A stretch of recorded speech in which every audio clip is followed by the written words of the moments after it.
এখন এই মুহূর্তে যত দ্রুততম সময়ের মধ্যে বিচারিক প্রক্রিয়া আইন প্রক্রিয়ার ফলো করে আপনার মুফতি ফয়জুল করিমকে মেয়র ঘোষণা করুন, না হয় আপনারা যে দুইজন মেয়রকে ঘোষণা করেছেন সেটাও জাতির কাছে প্রশ্নবিদ্ধ হবে। স্বার্থের জন্য আমার ভালো লাগছে, আমার দলের একজন মেয়র হয়েছে, আরে ভাই আমার যেমন ভালো লাগে আর একজনের জন্য আপনার কেন ভালো লাগে না? এত বৈষম্য কেন? আমাদের এই সমাজের এই বৈষম্য দূর করতে হবে। অতএব এই বৈষম্যহীন সমাজ প্রতিষ্ঠার জন্য আর কেউ কথা বলুক আর না বলুক, আমার রক্তে যতক্ষণ পর্যন্ত শিহরণ থাকবে ততক্ষণ পর্যন্ত আমি বলেই যাব। আমি আজও বলছি, চরমনার পীরের ভাইকে মেয়র ঘোষণার মধ্য দিয়ে ইনসাফের বাংলাদেশ কায়েম করুন। গণমানুষের নেতা হুজুর হইতে পারবে না, ইসলামওয়ালা হইতে পারবে না, দাড়িওয়ালা হইতে পারবে না। আর ওইটাকে ভাঙার জন্যই আমার জন্ম হয়েছে, যে না, দাড়িওয়ালা, টুপিওয়ালা, ইসলামওয়ালা, অন্য মানুষ, স্বাভাবিক সকল মানুষের সম অধিকারী বাংলাদেশে প্রতিষ্ঠা করতে হবে। চরমনায়ের পীর সাহেবের ভাই ইসলামী আন্দোলন বাংলাদেশের নায়েবে আমির মুফতি ফয়জুল করিম সাহেবকে মেয়র ঘোষণা করার মধ্য দিয়ে প্রমাণ হবে যে বাংলাদেশে আইনের শাসন আছে, কিংবা বাংলাদেশের দল নিরপেক্ষ অবস্থান এই সরকার গ্রহণ করতে পেরেছে।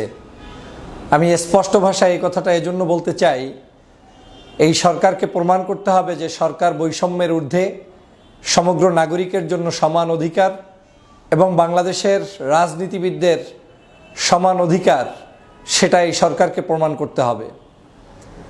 আর যদি এই সরকার মুফতি ফয়জুল করিম সাহেবকে মেয়র হিসাবে আইন বিচার প্রক্রিয়ার মাধ্যমে ঘোষণা করতে না পারে, তাহলে বুঝতে হবে বাংলাদেশে সকলের জন্য আইন থাকলেও, সকলের জন্য স্বাধীনতা কিংবা বিচার থাকলেও, সকলের জন্য অধিকার থাকলেও রাজনীতিতে, সমাজনীতিতে, এই দেশের সকল কর্মকাণ্ডে আলেমদের কোনো গুরুত্ব নাই।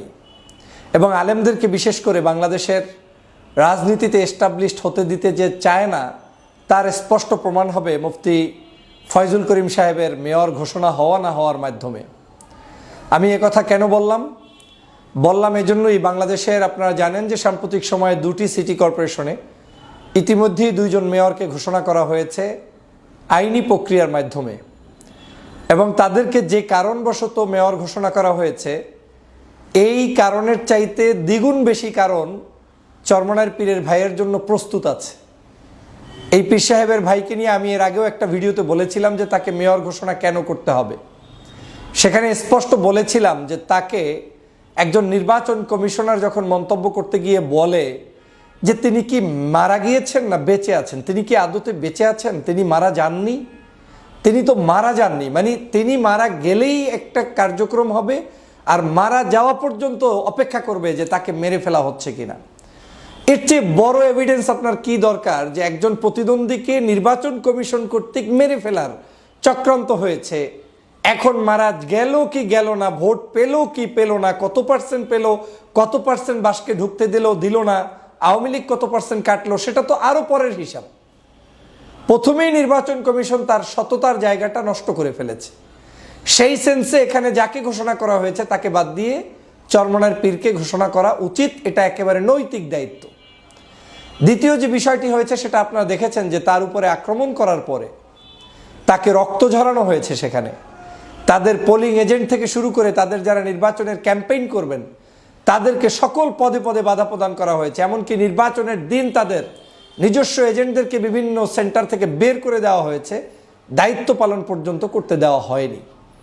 তার মধ্যেও তিনি সেখানে প্রতিদ্বন্দ্বী প্রার্থী হয়েছেন, তথা তিনি নির্বাচিত হতেন, কিন্তু যেহেতু আওয়ামী লীগ তার শেখ হাসিনার আপন ফুফাতো ভাইকে নির্বাচিত করেছে, চরমনার পীর সাহেবের সকল প্রভাব প্রতিপত্তি থাকা সত্ত্বেও, স্থানীয় জায়গায় জনপ্রিয়তা থাকা সত্ত্বেও, সেই জায়গায় জনগণের ভালোবাসায় সিক্ত চরমনাই দরবার থাকা সত্ত্বেও, বরিশালের মধ্যে সবচাইতে সম্মানিত একটি যতগুলো পরিবার আছে তার মধ্যে অন্যতম একটি পরিবারের সদস্য থাকা সত্ত্বেও তাকে অনির্বাচিত করেছে, তাকে নির্বাচনে জয়যুক্ত করা হয়নি। এ কারণেই তাকে এখন এই মুহূর্তে নির্বাচিত ঘোষণা করা উচিত। আপনারা জানেন ঢাকার সিটি কর্পোরেশনের ইতিমধ্যেই ইশাক সাহেবের জন্য গেজেট পর্যন্ত প্রকাশ হয়ে গিয়েছে। অন্যদিকে চরমনার পীর সাহেবের ক্ষেত্রেটা ঝুলিয়ে রাখা হয়েছে।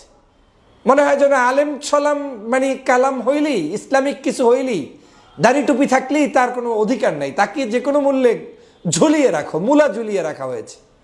কেন রে ভাই, এত মূলা ঝুলানোর তো কিছু নাই। এই বাংলাদেশের জুলাই বিপ্লব যাদের কারণে হয়েছে তার মধ্যে অন্যতম হচ্ছে ইসলামী আন্দোলন বাংলাদেশের চরমনার পীর সাহেবদের ভূমিকা। অনেক আলোচনা থাকতে পারে, সমালোচনা থাকতে পারে, রাজনীতিতে কাকে নিয়ে সমালোচনা নাই? এমন কোন সুফি সাধক দলটা আছে বাংলাদেশে যাকে নিয়ে আলোচনা সমালোচনা হয় না?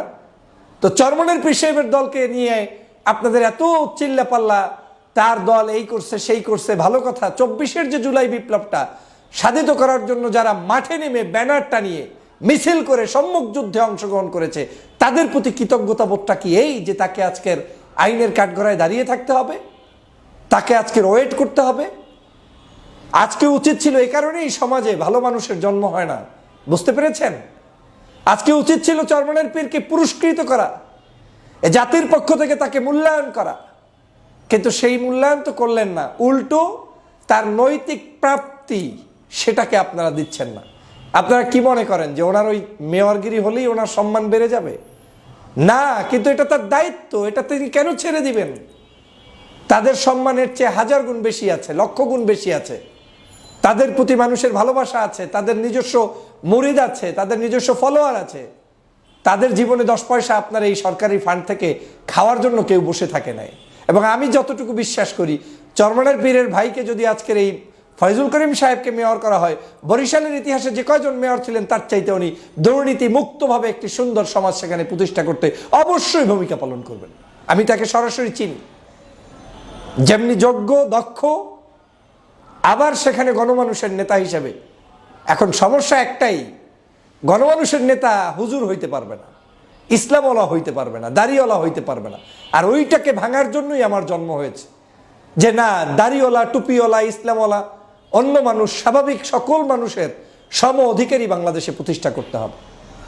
আমি সে কথা বলতেছিলাম যে পীর সাহেবরা জুলাই বিপ্লবেও অবদান রেখেছে। বাংলাদেশের সব দলের নির্যাতনের ইতিহাস শুনেছি, কম বেশি আছে। এদেশের জামায়াত ইসলামী বাংলাদেশের মতো গত 16 বছর কেউ নির্যাতনের শিকার হয়নি।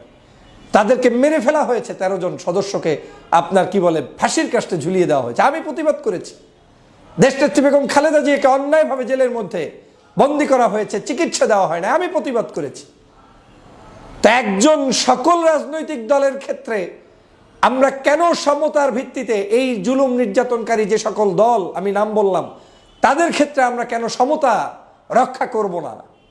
আমাদের এই দলগুলোর মানুষদের প্রতি, দেশনেত্রী বেগম খালেদা জিয়ার প্রতি, তারপরে জামাতের যাদের নির্যাতিত মানুষ তাদের প্রতি, তারপর ইসলামী আন্দোলনের যারা নির্যাতিত মানুষ তাদের প্রতি আমাদের সমদৃষ্টি দেয়া উচিত এবং বাংলাদেশের রাজনীতিতে তাদেরকে প্যাট্রোনাইজ করা উচিত।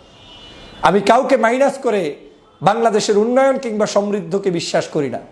আমি মনে করি এই আগামীর বাংলাদেশ গঠন করতে হলে বিএনপি, জামাত, হেফাজত, চরমনাই এই দলগুলোকে, বিশেষ করে ইসলামী দল যারা আছেন তাদের ঐক্যের কোনো বিকল্প নাই। কারণ সব মুনাফেকে ভরপুর হয়ে যাচ্ছে দিন দিন, কিন্তু একমাত্র ইসলামপন্থী মানুষরাই কারো কাছে বিক্রি হয়নি এখন পর্যন্ত। মনে হচ্ছে ঐক্যের পথে তারা যাচ্ছে, যে প্রক্রিয়াই তারা করুক না কেন, হতে পারে একেবারে জাতীয় ঐক্য, হতে পারে ইসলামিক দলগুলোর মধ্যে ভোট কেন্দ্রিক ঐক্য, যে ঐক্যই তারা করুক না কেন, এই সবাইকে আমার দেশের জন্য প্রয়োজন, বিএনপিকেও আমার দেশের জন্য প্রয়োজন।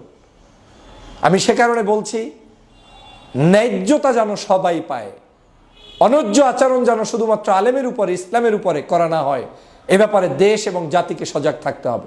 আমি সরকারকে স্পষ্টভাবে আজকের আমার এই লাইভের ভিডিওর মাধ্যমে ঘোষণা দিতে চাই, যদি আপনার ন্যায্যতা এবং আপনার কি বলে এটাকে যে নিরপেক্ষতা প্রমাণ করতে চান, তাহলে আপনি আজ, এখন, এই মুহূর্তে যত দ্রুততম সময়ের মধ্যে বিচারিক প্রক্রিয়া, আইন প্রক্রিয়ার ফলো করে আপনার মুফতি ফয়জুল করিমকে মেয়র ঘোষণা করুন। না হয় আপনারা যে 2 জন মেয়রকে ঘোষণা করেছেন সেটাও জাতির কাছে প্রশ্নবিদ্ধ হবে। স্বার্থের জন্য আমার ভালো লাগছে, আমার দলের একজন মেয়র হয়েছে, আরে ভাই আমার যেমন ভালো লাগে আরেকজনের জন্য আপনার কেন ভালো লাগে না? এত বৈষম্য কেন? আমাদের এই সমাজের এই বৈষম্য দূর করতে হবে। অতএব এই বৈষম্যহীন সমাজ প্রতিষ্ঠার জন্য আর কেউ কথা বলুক আর না বলুক, আমার রক্তে যতক্ষণ পর্যন্ত শিহরণ থাকবে ততক্ষণ পর্যন্ত আমি বলেই যাব। আমি আজও বলছি, চরমনার পীরের ভাইকে মেয়র ঘোষণার মধ্য দিয়ে ইনসাফের বাংলাদেশ কায়েম করুন। সবাইকে ধন্যবাদ।